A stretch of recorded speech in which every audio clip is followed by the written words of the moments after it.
PodCastle, episode 940 for Tuesday the 21st of April 2026. Last Train from Deadwall, part 1 of 2. Written by André Geleynse, read by Rae Lundberg and produced by Valdes. Rated R, with a content note for suicide attempts.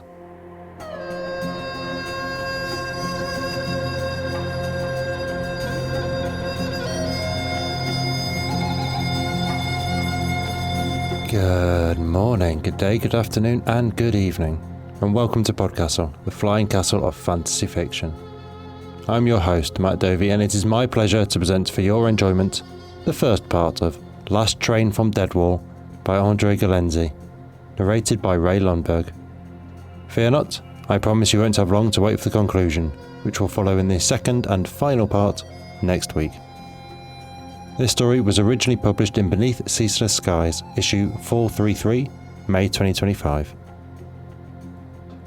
André Geleynse is a writer, aspiring homesteader and architectural technologist from unceded Algonquin Anishinaabeg territory near Ottawa, Ontario. He lives with his family and his animals, including dogs, cats, horses, chickens, goats, and a snake. André is an editor and managing director for Orca and Tails and Feathers magazines. His fiction has appeared in Beneath Ceaseless Skies, Heartlines, Small Wonders, Haven Spec, and more. Follow him on Blue Sky at andregeleynse.com, Instagram at AlistairScriven, or visit his website www.andregeleynse.com. Rae Lundberg is a writer and voice actor from Kentucky. In addition to co-writing and acting for The Night Post, Rae is also the showrunner and sound designer. Their writing and sound design work can be heard in 9 to Midnight and Kill FM, and they have lent their voice to dozens of audio drama podcasts. Rae lives in the SF Bay area with their wife, 3 cats, and overflowing shelves of queer books. You can find more of their work at heyrayva.card.co. And now pay attention, for our tale is about to begin, and the finer details of the employment contract are more important than you realise.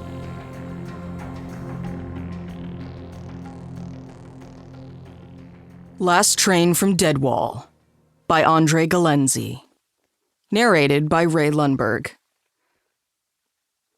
The first time Knucklebone tried to kill himself, he'd already been dead for 113 years.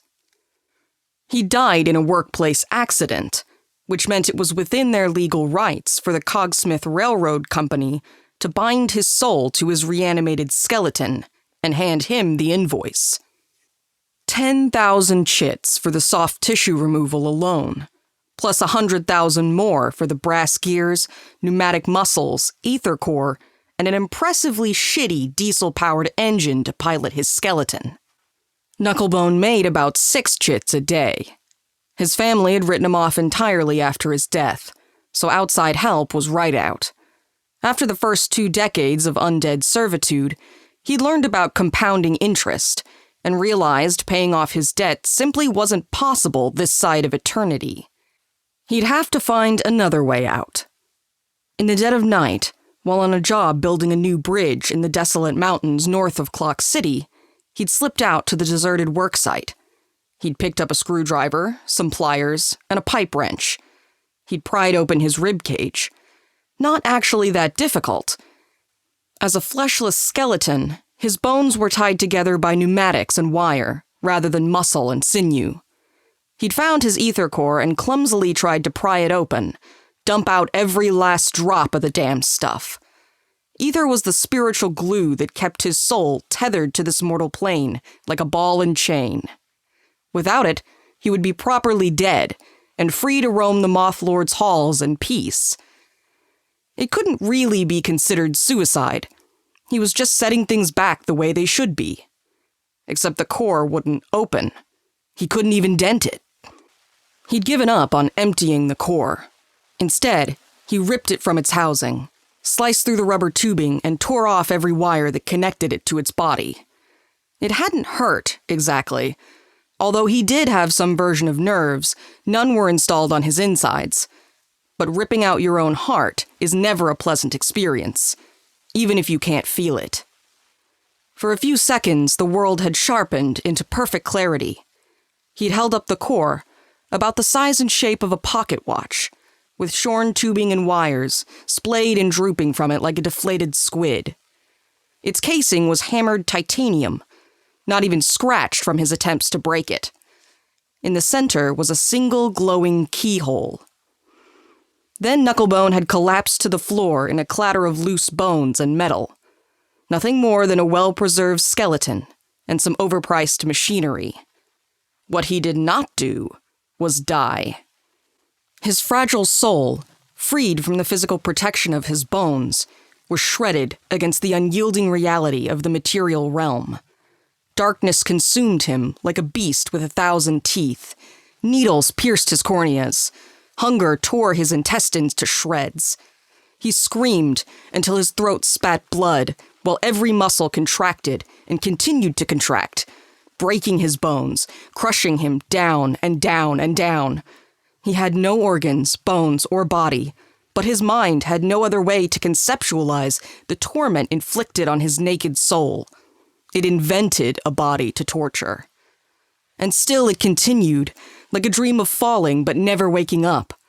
Existence was a silent, bloody scream. When he woke, they told him he'd been disconnected for 11 months. That was how long it took for the repair paperwork to go through, and for his core to be reconnected to his body. All the necessary wiring and pneumatics patched or replaced. What he'd experienced, they said, was something called the Void. It was what death felt like to a soul unable to leave the mortal realm. He wasn't the first mechanical revenant to try and re-kill himself. Unless you destroyed the core itself, drained every drop of ether from it, letting it dissolve into the earth, taking your soul along with it. Your soul could not escape. Unable to leave the mortal realm, unable to shelter in the safety of a body. Common knowledge, they said with a shrug. They'd added 30,000 chits to his debt for the repair. 91 years later, and 19 miles from Deadwall, Knucklebone's train growled to a halt. It wasn't supposed to. Brand new, top-of-the-line necromantic engine, powered by an ether core more expensive than most cities, and 885 dinosaur bones. A colossal behemoth of iron and bone, dead on its tracks in the middle of an endless plain of ice. They called on Knucklebone to fix it. He stood packed like cargo into a 3-story tall boxcar with 1,000 other mechanical revenants. 3 stories of reanimated skeletons, strapped to support racks to avoid damage during transport, each wearing the reflective orange vest emblematic of the Cogsmith Company. If Knucklebone had had lungs, he would have asphyxiated on the diesel fumes of their 1,000 sputtering engines. The reflective vests marked them as part of a construction crew sent to complete the brand new St. Tox station. They were supposed to be very excited about it. Knucklebone had worked on over 70 new stations in his time, and he didn't expect this one to be any different. "For fuck's sake," Knucklebone said when the overseer arrived to unbuckle his travel restraints. "Why can't they do their own damn job?" "I told them you've got away with trains," said the overseer. This was true, though Knucklebone wasn't sure he appreciated being perceived like that. Once in the maze rail of Junesh, when an unfortunately timed acid fall had melted the comms array, Knucklebone had guided the train safely out. Another time, he'd woken a slumbering engine that wasn't scheduled to move for another week, just in time for the construction crew to escape an oncoming enemy horde. The overseer, whose name was Brick, was part troll.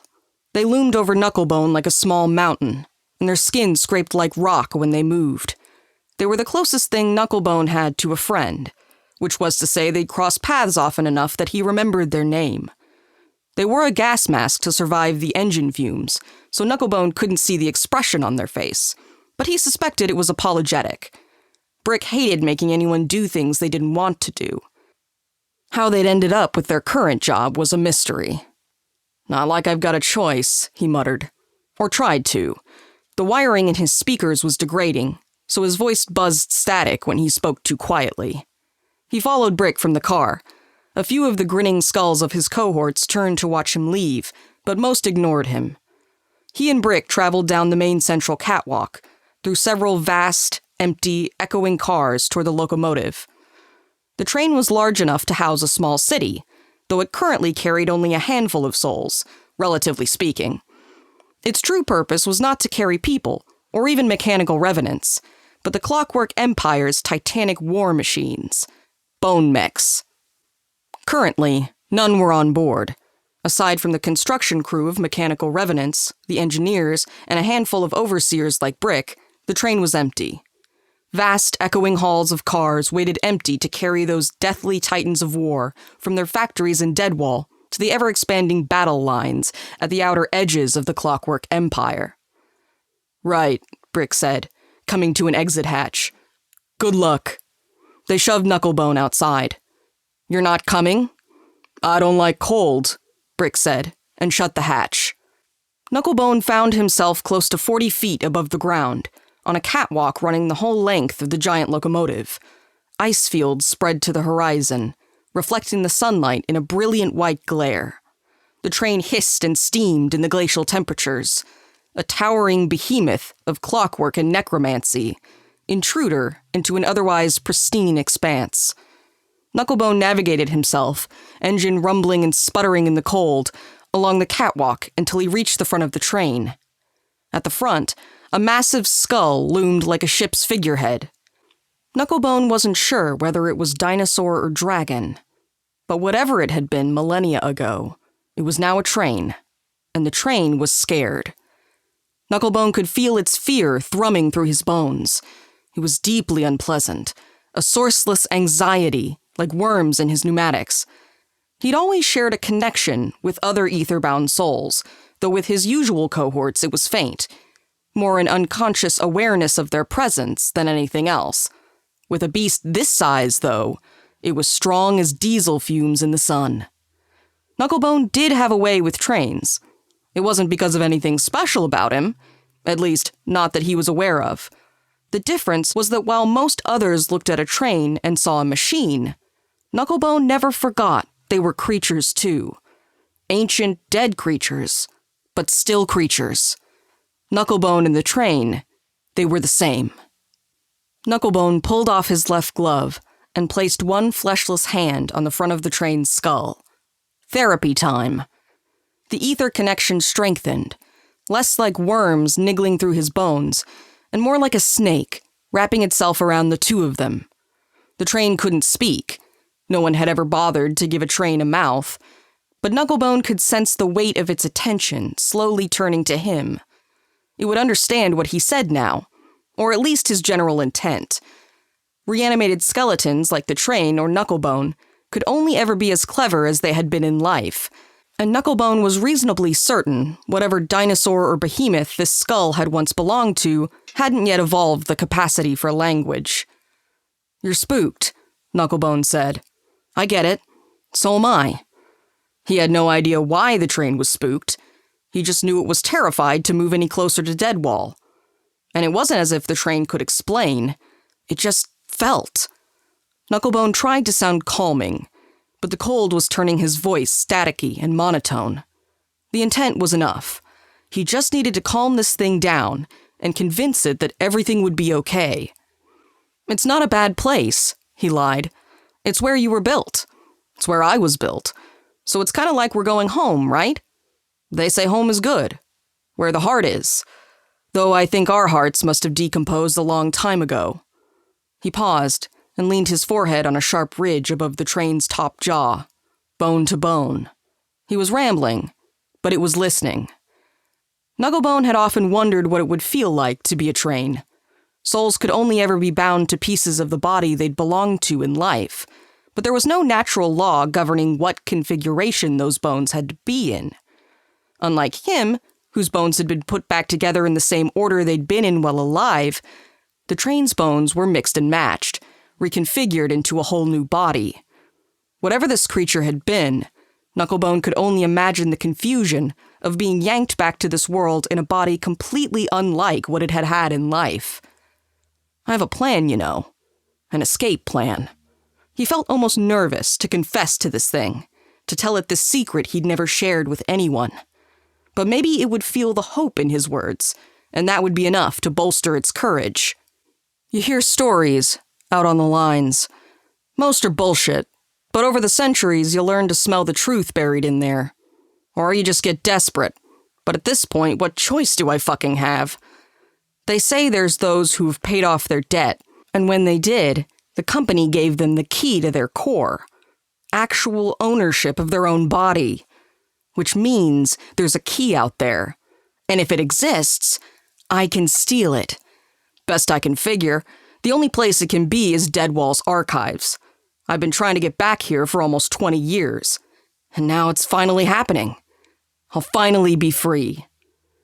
Frost was forming around the metal bindings of his bones, snow drifting up around his boots.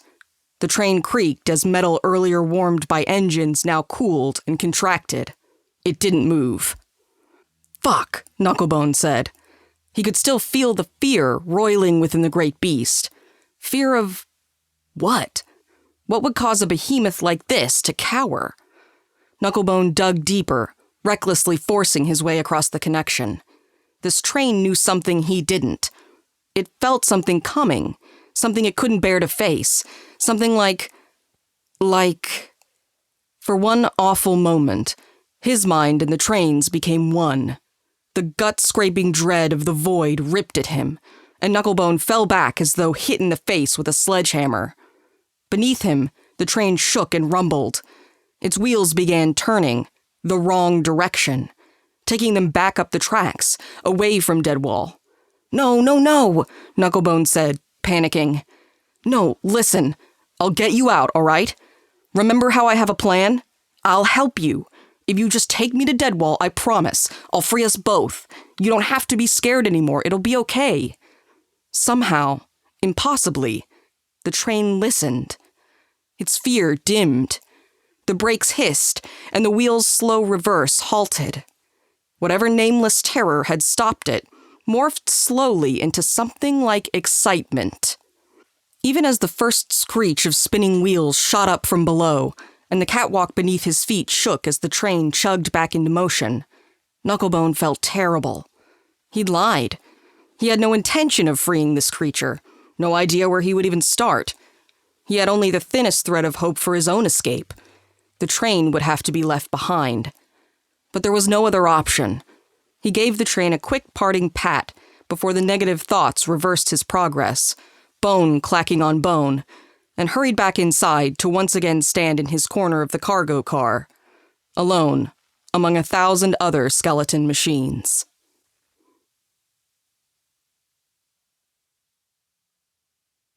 Once, if the collated myths of 106 subjugated nations were to be believed, brave heroes and sly tricksters had slipped in and out of the Moth Lord's halls whenever they pleased. Sometimes they succeeded in their quest, and their beloved perished so-and-so would be returned to life.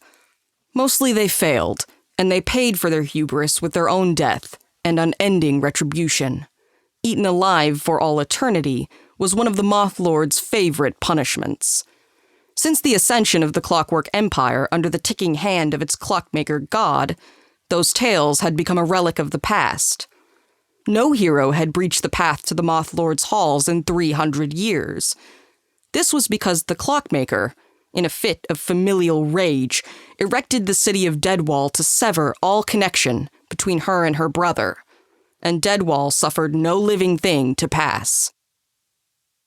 Knucklebone was not actually interested in reaching this chasm. Not exactly. For one, he was pretty sure he stood no more chance of reaching it than a gas can did of surviving the surface of the sun. First, he would have to cross a half-mile of open ice, barricaded by 16 lines of electrified razor wire, and 88 machine guns ordered to pulverize anyone who stepped foot past the first fence. Then, if he made it that far, he'd have to cross a 100-foot minefield before reaching the Deadwall itself. 98 feet high, 15 feet thick, built of basalt concrete columns reinforced with rebar and coated in a titanium alloy. It was said to be smooth as polished ice, and it was sloped outwards so as to be impossible to climb. Even if Knucklebone was somehow invulnerable to electricity, razor wire, machine guns, mines, and could punch through 15 feet of reinforced stone and titanium, there were at least 6 bone mechs on patrol at all times, and no one survived a bone mech. If he could have been sure that being torn to shreds by machine gun fire or pulverized by a bone mech's fist would truly end his unlife, perhaps he would have tried. But what kept Knucklebone bound to this world was not his body or his diesel engine. It was the 6 ounces of ether kept locked in his impenetrable titanium core. Until he could drain that core, he was trapped in this unlife forever. He would have to find a subtler route. The train reached Deadwall only 15 minutes behind schedule. Knucklebone thought he deserved some praise for that, maybe even a raise, but was unsurprised when he was shuffled off with the rest of the mechanical revenants and told to sign in at the company offices before his shift started the next day. He nodded along dutifully, but when his cohorts tromped off to the offices, he slipped off unnoticed.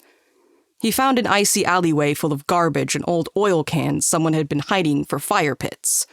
Tucking himself behind a dumpster, he waited for night to fall. Outside the alleyway, the murmur of voices and crunch of feet on snow alerted him every time someone passed, but no one ever entered. It was peaceful here.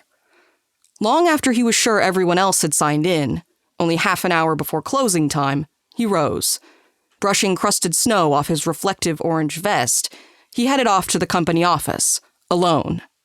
The creature behind the desk loomed menacingly over Knucklebone. The shape of its body lay hidden beneath thick folds of black fabric, but the ever-shifting topography of the cloak indicated that whatever was underneath had too many limbs in too many places.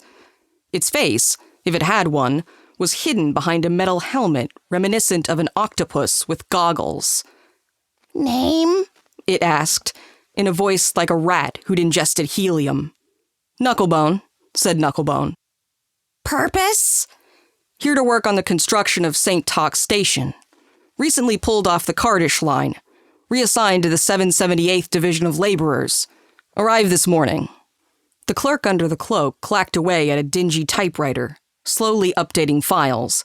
As he'd hoped, Knucklebone was alone with it, high in the Cogsmith Company offices. It was a dingy little room, with outdated announcements clinging to the peeling wall paint, and 6 waiting chairs padded with rat nests. An oil heater rumbled in the corner, belching fumes through an exhaust pipe fed lazily out the room's only window. The surrounding wall bore several greasy scorch marks. The only sounds were the clicking of the clerk's keys and the ever-present rattle-chug of Knucklebone's internal engine. "You're here late. Rest of the 778th signed in hours ago." "Sorry," Knucklebone said. It hadn't occurred to him to think of an excuse, so he didn't offer one. The clerk stared at him for a long minute through its octopus goggles, then turned back to its typing. He had no weapon, but he was pretty sure he wouldn't need one. The pneumatics in his arms were tuned for hammering railroad spikes and heaving crossties. Even if the thing hiding under that cloak were a rock troll like Brick, a solid punch from Knucklebone's knucklebones should be enough to at least knock it unconscious. He made a fist. He raised his arm. And the ghost klaxons wailed. The first howl was so distant Knucklebone wasn't sure he'd heard correctly. It could have been the Arctic wind, whistling eerily down the lamplit street. Except the clerk paused its muttering and typing to look up, octopus helmet bobbing over the folds of its cloak. "That's probably normal, right?" Knucklebone asked, a moment before every klaxon in the city erupted. "The dead rise," whispered the clerk. "Maybe it's a system malfunction?" He knew it wasn't. Of course something was happening. The train had sensed it somehow on the way here. It had tried to stop. Only it hadn't had a voice with which to warn them, and Knucklebone had told it to keep going. Knucklebone pressed his skull up against the window, beside the exhaust pipe for the heater, which was definitely going to explode any second, and tried to see outside. The ghost klaxons, from what Knucklebone understood, were a warning system. The Deadwall hadn't only been built to keep the living out. The road to the Moth Lord's halls worked both ways. It was dark. The road outside was lit by dull orange street lamps, and for several seconds, all Knucklebone could make out was driving snow, like static filling the air. Then he saw it. A scatter flash of distant fire lit up the night in eerie, irregular snapshots. Between one flash and the next, Knucklebone became suddenly aware of a roiling mass of movement in the center of the city. A dark tsunami pouring in over the Deadwall to raise the city under a flood of death. Somewhere behind him, a door slammed. Knucklebone spun to find himself alone. The clerk had abandoned him, no doubt to join the growing mass of terrified people clogging up the streets below. "Hey!" Knucklebone yelled after it, annoyed. Then his mind caught up with him, and he realized this had just made his job a lot easier. He took one last look out the window, then darted behind the clerk's desk to slip through the door at the back of the room into the depths of the Cogsmith Company's archives to find the key that would unlock his core. Outside, war raged through the city. Knucklebone heard the distant explosions, and the dancing lights of cannon fire and burning towers played out across the punch-tin ceiling, but he didn't look up. He'd found his file. Behind him, he'd left drawers strewn across the floor from where he'd let them fall in his search. If it hadn't been for the attack on the city, there was no way he'd have made it this far. Guards would have found and stopped him. But it seemed the entire building was abandoned. Things had actually worked out well for once. It had taken him longer to find his file than it should have, because he'd started looking in the wrong place. He'd gone to K for Knucklebone, but that file didn't exist. After several puzzled minutes, he remembered he'd had a different name when he was alive. He moved to a different section of the alphabet. Confusingly, he hadn't been under T either. Then he'd remembered about last names, and there he was under R. Ralaric Teresa. The files of his employment were there, almost 200 years' worth, with the neat little rows of numbers showing the interest on his debt accumulating faster than he could possibly pay it off. It also had a thick packet that crinkled when he picked it up. Hopeful and terrified to hope, Knucklebone opened the packet. Out spilled dozens of envelopes, ancient and yellowed, never opened. Correspondence from his forgotten family that had never reached him. Kept here, either by malice or bureaucratic incompetence. He thought they'd forgotten him after he died. He'd accepted it was easier that way. One of the envelopes caught his eye. Unlike the others, this one was still white, almost brand new, where the others were ancient. It had a name he didn't recognize. Ronya Ralaric. It was addressed to great-great-great-great-grandmama Teresa, in the handwriting of someone who had taken great care to ensure their E's were facing in the right direction. Knucklebone stared down at the pile of unopened envelopes in silence, while outside a series of bombs cracked open the sky, and screams floated through the air. "No fucking way," he whispered, speakers static crackling. Strange emotions tugged at him, which was just fucking unfair. Surely with no real hormones or neurotransmitters, he should at least be granted freedom from all these fucking feelings. His kids had kids? He had a family? Not just a family. They must be a fucking clan at this point. What was it, 6 generations? He wasn't going to do the math, but that must mean a metric fuckload of grandchildren. "I don't have time to deal with this," Knucklebone said. He did not open the letter. He shoved the envelopes back into their packet, and then the whole packet into a pocket inside his ribcage. He didn't know why, exactly. He didn't intend to survive long enough to read them, but at least they could die with him, and they wouldn't be left in the hands of the company. He reached back into the drawer and found it empty. No key. His engine chugged arrhythmically in panic. How could it not be here? He desperately checked the corners, checked the floor in case he dropped it. Nothing. In despair, he looked back at his employment files. Maybe it was stored on a different floor? And something caught his eye. At the bottom of the first page, along with biographical information, date of employment, and date of death, was a serial number. FAC-0097677. It didn't match anything he'd seen in here. "Fuck," he said. "Knucklebone, you brainless oaf." FAC stood for factory. Of course the key wouldn't be here. Nothing but paper was kept here. The factory was where every mechanical revenant was built. It was where he'd been revivified 2 centuries ago. And it was where his key was. It had to be. He shoved the paper into his ribcage pocket along with the letters and headed out into the blustering snow to find the Cogsmith Company factory.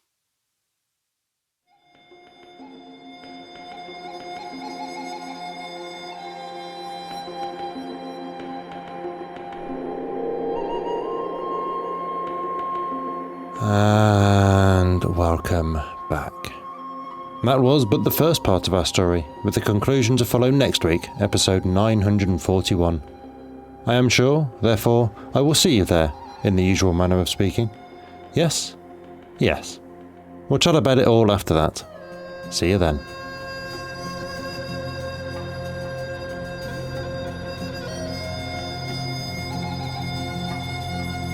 That was our show for this week.